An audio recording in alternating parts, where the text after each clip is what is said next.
Hey everybody, and welcome. Today we're going to run through the Flaming Donkey CTF put on by Jenny Housley for the SimplyCyberCon of 2023. Let's go ahead and jump right into it and find out what we got going on today. All right, here we are, app.haikupro.com/ranges. I've already run through this once, but I'm going to run through it with you guys. So when you see us actually get to a point, we're not going to get any points for it. It's going to be zeros, but that's not the point of this. The point of it is to walk through and show you what we did. So let's go ahead and jump on to Flaming Donkey and find out what this range is all about. All right, what's our objective here? I'm going to be blunt. We need to hire a grid runner fast. We're a nonprofit humanitarian relief organization in need of immediate assistance. We've been hit by the ransomware by the infamous hacking group Flaming Donkey, and they're asking for an amount that will collapse our organization. We need to decrypt all of our systems soon, or our supply shipments can't be sent. We need a grid runner that can hack into the gang system and find the decryption key for us so we can decrypt our systems and get our supplies to those in need. Help us out. You are our only hope. All right.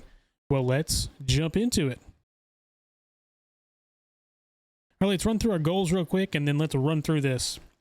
So goal number 1, we found the IP address of the that's associated with Flaming Donkey. So what do we need to do? We need to scan the ports and see what services they've got running on their servers.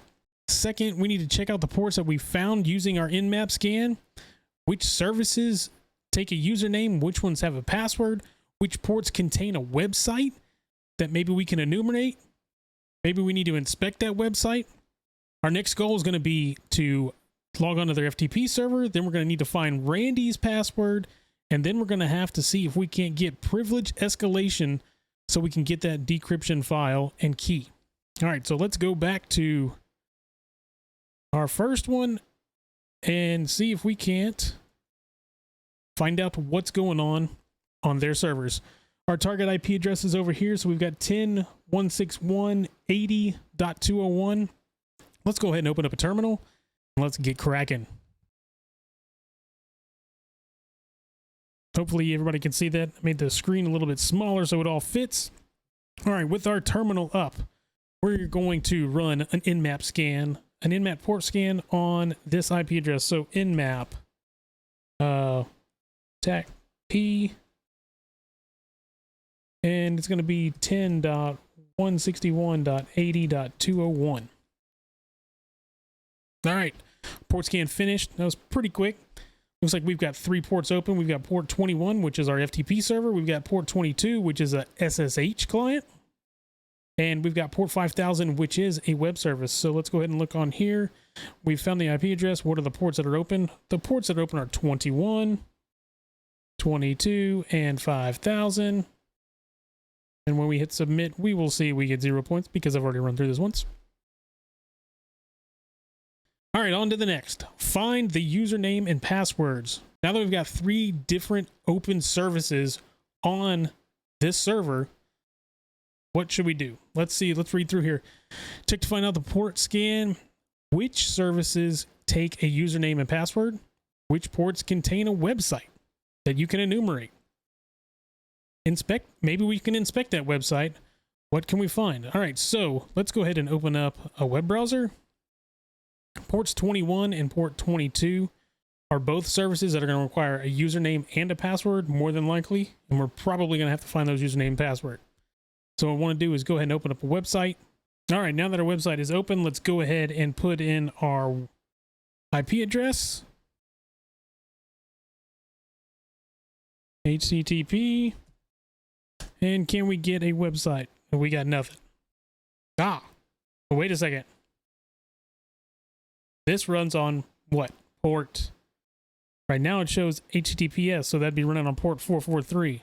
So if we take off the S, now we're running on port 80. But remember, we had port 21, 22, and 5000 open. Let's try port 5000. Let's put a colon, and let's put 5000 at the end. Ooh, We got it. So now we are on their site. But we need to enumerate. We need to figure out what's going on. Is there something on this site that we can find? We can right click and let's do view the page source. Sometimes people put stuff in here that you're able to use to figure out other things to help you get in. So let's read through this. Nothing. Oh, now down at the bottom, we've got old Carl here. Carl, I had to reset your password. Freaking Carl. It's always Carl. Carl! I had to randomly select one of the passwords from the text file found in the FTP passwords directory. The FTP passwords directory, let's just copy and paste that up here. Oh, there we go. Whole bunch of passwords, but these passwords look like they are in some way encrypted or something along those lines. So, you know what we're going to do? I'm going to click in here. I'm going to hit Control A. I'm going to copy all of these passwords. I'm going to drop this down. Let's create a file. We'll name it passwords. Let's paste these in. Let's do file save. Save as. Let's put it on the desktop. Let's say passwords.txt. That's good. Yep, save it. Good to go. And we'll go ahead and close it down. Okay. So now we've gotten on their website. We've found a directory. It looks like it's got a whole bunch of passwords in there. It looks like the username might be Carl. So what can we do? We can run a program called Hydra and try and brute force our way into that FTP server using all of those passwords. So let's get into the correct directory. So let's go into desktop, do ls, make sure we've got our, there we go, there's our passwords. So now we're going to run Hydra -L for Carl, and we're going to use the passwords for passwords.txt. And here we want to attack or brute force that FTP server that we were on. FTP, and then what is our address? 10.161.80.201. 201. There we go. I'm going to hit this, let it run, and then I'll be back because it's going to take a couple minutes. There we go. All right, Hydra cracked the password. So for the FTP server, the login for Carl is da bomb. All right, so let's go ahead and throw that up in here. All right, now that we've got Carl's password to the FTP server, how about let's jump on that FTP server and see what we can find. FTP. Old Carl. Carl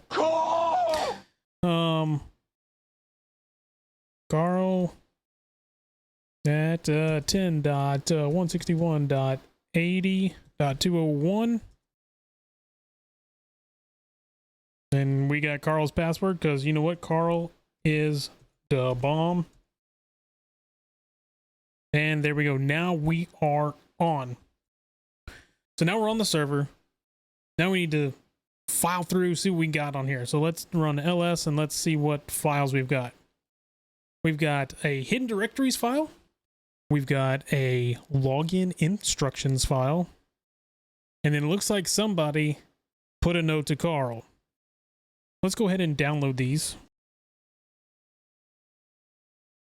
We got that one. And let's grab the note to Carl.txt. Oh, txt. And then let's jump off their server before they see that we're on there. All right. Now let's go ahead and open up and let's check out what's in these files real quick. We dumped them on our desktop. We've got, what's his note to Carl? Carl, how many times do I need to tell you stop reusing your passwords? We're trying to be elite hackers. Password reuse is unacceptable. That's, yeah, that wouldn't work. Login instructions. Hey, Carl, for security reasons, I've started rotating the web directory of our login page. Use the hidden directories.txt file to find the location of the current week. All right. What's this hidden directory? All right. This looks like the same file that we got for FTP passwords. So we used Hydra to attack the passwords and log in. But what we need to use, we use a different program. And that program is Derb or Dirbuster. What it does is it attacks the directories of a website to see if they're there or not. So what we'll do is, we've already downloaded this. Let's run ls real quick. We've got those. So what we need to run is we're going to run derby, and then we're going to type in the website that we want to connect to. So http 10.161.80.201. That is our website. We did connect with 5,000 though. And then we want to pass through all the directories that we had in the hidden directory. So let's type in hidden directory.txt and let's fire this bad boy off and let's see if it can find us a directory that's currently being used for today. So, you know what you got to do when you do this? You got to type it in right. All right, now let's fire it off. There we go. That is the directory for today. That directory right there is the one that's active that we can log into. So let's go ahead and dump this in here. All right, now that we've got the active directory that's working for today, now what do they want us to do? They want us to see if we can find a password for Randy. We already found Carl's password. Let's just go ahead and hit the up arrow key. Let's remove Carl and put in Randy, and let's see if we can get a password. This right here is the life of somebody in IT. We sit and we wait for things to finish.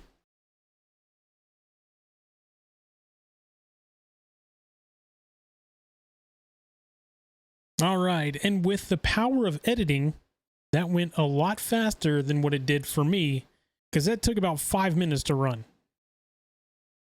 All right, our password now, we see that it is for the FTP server for Randy, and his password is straight cash homie. So let's go ahead and dump straight cash homie up in here, submit it.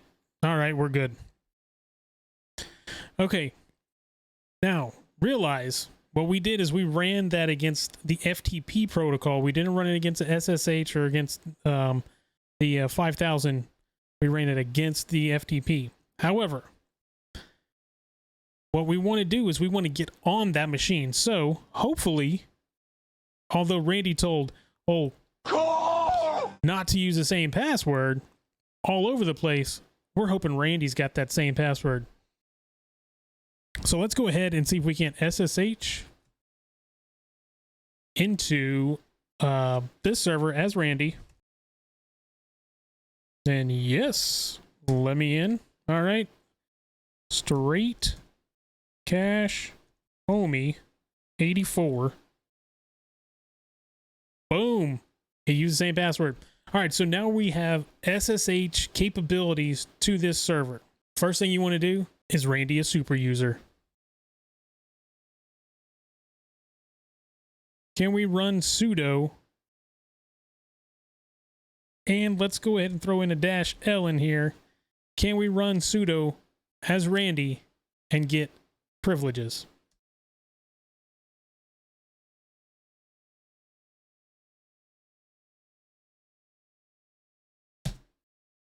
We can. All right.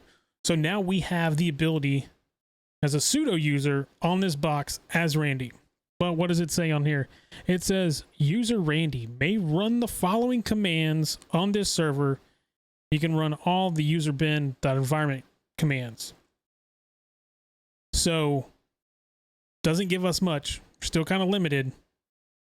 But once you go through the notes of this, you find out that you can use this to your advantage. So if we come over here to GTF bins, we can see that GTFO bins is a curated list of Unix binaries that can be used to bypass local security restrictions that are misconfigured in that system. So currently right now, we have the capability of running the environment binary. So is there something in here? So let's type in env, and it looks like there are some functions that we can use with the env. So if we come over here, now it looks like we can use a shell command. It can be used to break out from restricted environments by spawning an interactive system shell. Awesome. That's what we want to see. We want to be interactive. We want to be in the system. We want to be able to look around. Look down here. If the binary is allowed to run as the super user, and that's what we're able to do over here, right? It says we're allowed as a super user, we can run this. As a super user, if the binary is allowed to run as a super user by using sudo, it does not drop the elevated privileges and may be used to access the file system or escalate and maintain higher privileged access. So let's try it. Let's run sudo environment bin sh. Okay, so now let's run sudo env -bin -sh, and let's see if we can get a shell. And it looks like we've got one. So now if I run ls, not able to see anything. If I do ls-a, now we see that we've got, looks like we've got some directories. Let's back out of here. Let's do cd. Let's back out of that one and check out what's in this next directory. Ooh, we got a Carl and Randy. Let's see what's in Carl's directory. Looks like those are the files we already grabbed. So let's back out of Carl's directory. What's in old Randy's directory? Oh, can't do that. Let's do cd Randy. And let's look at Randy's directory. Doesn't look like he's got anything in his directory. All right, let's back out of Randy's directory. Let's go farther down this rabbit hole. ls. All right, looks like now we're at the root of this. So we have the ability to jump in here. So let's look at first thing that sticks out to me. We got the root directory. Let's look what's in the root directory. And run an ls. Ooh, there it is. There's our decryption file. What is our decrypted file? Let's do cat. And there we go. There's our number. What is the number found in the decrypted file? All right, here we go. Let's type this bad boy in. 292416966271042510263. We did it. All right, everybody. Great CTF. Let's kind of run back through it real quick. We were able to find out what the IP address of Flamin' Donkey server was. Because we had that, we were able to run a port scan on there, find out what ports and services were open, use those to our advantage, move over and get on their web server using their IP address and then pointing at the service of 5000 and then inspecting that to find out that Carl was a username, and then find out that the FTP directory, FTP passwords directory was there, grab those and pull those down. Then we used Hydra to rip out Carl's password. We were able to jump over an FTP using Carl to go in and get the rest of those files, the hidden directories, Carl's note, and then the instructions to log in. After that, we were able to use Derb to jump into it, directory busting, and going in and grabbing all of those hidden directories to run it, find out where that directory was for the day. Then we pivoted over, jumped on, and found out what Randy's password was by running it against those password files that we had earlier. Logged in as Randy on the FTP server. Once we logged in as Randy on the FTP server, we were able to sudo as Randy and then use the environment variable to jump down directory into the root and find the decryption file. And now we have saved the company. So go us.